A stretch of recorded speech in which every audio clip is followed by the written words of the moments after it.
Craig on yesterday's show said PSG were poor. Where do you come down on this? Were PSG bad yesterday? Just lucky that Anthony Martial had a terrible day finishing? I mean, I don't think we watched the same game. They had strong moments in the game and more weaker moments in the game. But like every team, it was the same for United, of course.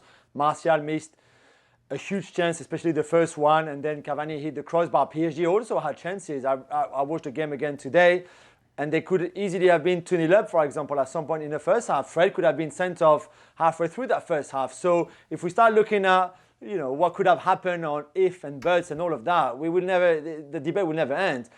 In the end, they had to show a lot of personality, a lot of character. They did that as a team. I've rarely seen them this season playing with so much unity, with so much character, personality, like they did. Neymar came big and scored the 2 goals. I thought he was terrific, considering he's not even fully fit.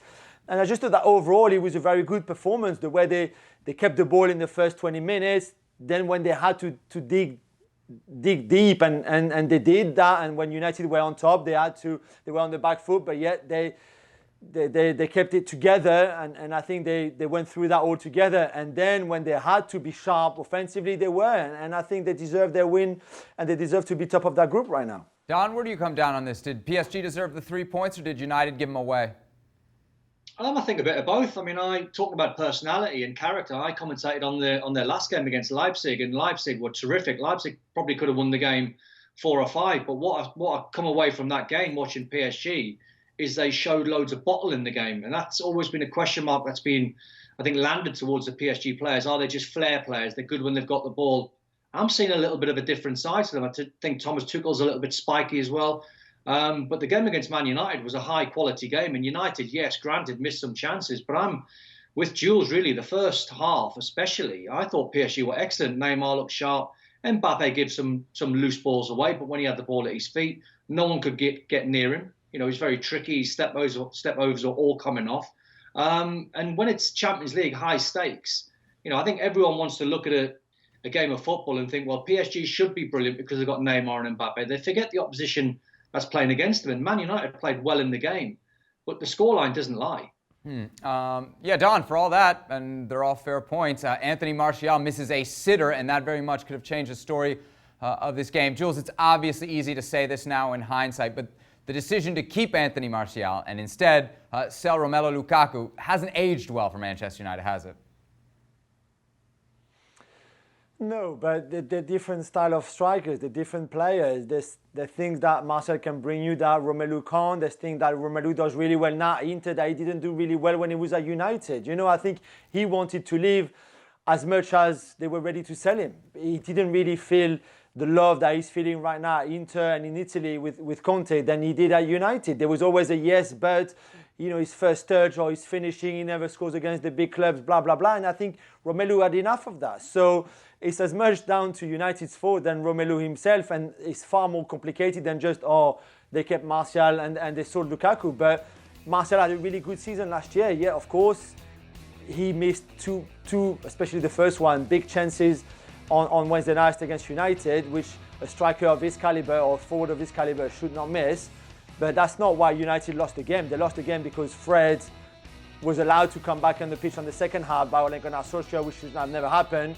By the way, he should have been sent off in the first half. They lost the game because defensively, once again, in the second half especially, they were just not good enough. And Solskjaer said at the end of the game, it's a game that you lose in both boxes, not just in your opposition's box when you create the chances and you should score them, but also in your own box and the way you defend.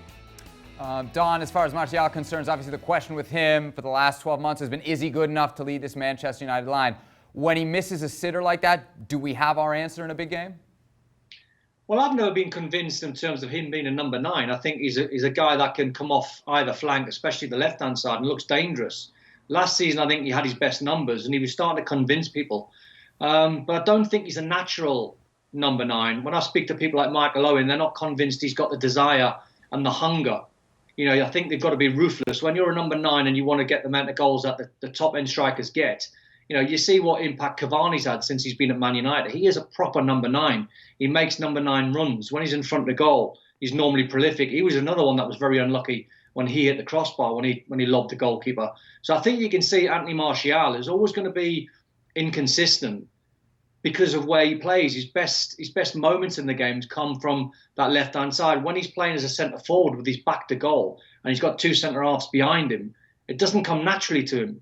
So I get the comparisons with Lukaku, two completely different players, as Julian said. And Lukaku now, as he has been over the years, has always been prolific. He always looks as though he's going to score goals. He misses one or two, but all strikers do. But I don't think Martial will ever convince in the short term that he's going to be Ollie's number 1, number 9. Martial could have had a brace. Neymar did have a brace. Beautiful on the third goal. Really an individual effort that starts it, and then he's able to finish it off. And yet, strangely, this player, no matter what he does, seems to divide opinion, even just down to a performance like the 90 minutes that we saw yesterday. Don, you said that anybody who doesn't rate or like Neymar, and you tweeted this, knows zilch about football. So how do you explain then the people who watched yesterday's match, and I'll even count myself in one of them, and didn't think Neymar played well outside of really that one moment? Well, that's what the top-end players do, Seb. They have the one moment in the game they disappear for 90 minutes? They disappear in a Champions League final? That's what top-end players do? No, not always. I mean, the best players turn it on, but they don't turn it on for 90 minutes. I understand the question. But I think when people watch Neymar, I don't think they like, and I'm one of them, by the way. I've criticised Neymar, so this is not a Neymar loving, 100% from me, because I've criticised Neymar when I watch him for Brazil and when I watched him for Barca or for PSG. Sometimes he acts not great on the pitch, when he rolls around, when he gets fouled, when he dives. Those actions don't sit well, I don't think, with viewers. But when you strip all that back and look at actually what he does when he's got a ball at his feet, I can only think of Messi that's as naturally as gifted as Neymar is. There might be better goal scorers. Ronaldo might be a better goal scorer. And there might be other players that, Kevin De Bruyne, for example, and there's loads of examples where you think, well, they might be better players than Neymar. But in terms of individual skill and flair and balance and technique, the guy's a genius. Jules, you were there. Wonder what you thought of Neymar's performance, but also Kylian Mbappe. Now, almost a year in Champions League without a goal. What's going on with this player?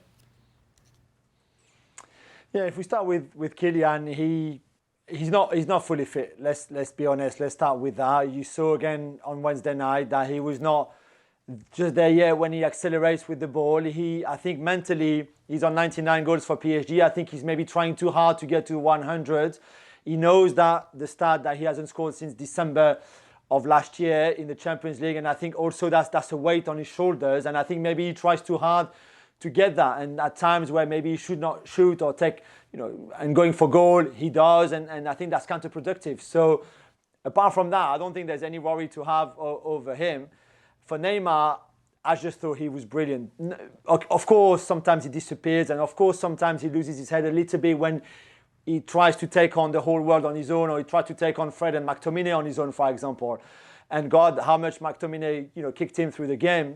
But everything that PSG did well in that game, from keeping hold of the ball and being well organized to creating danger. Obviously, the first goal he scores, and that's a hell of a finish, by the way. That's not an easy finish at all on his first goal.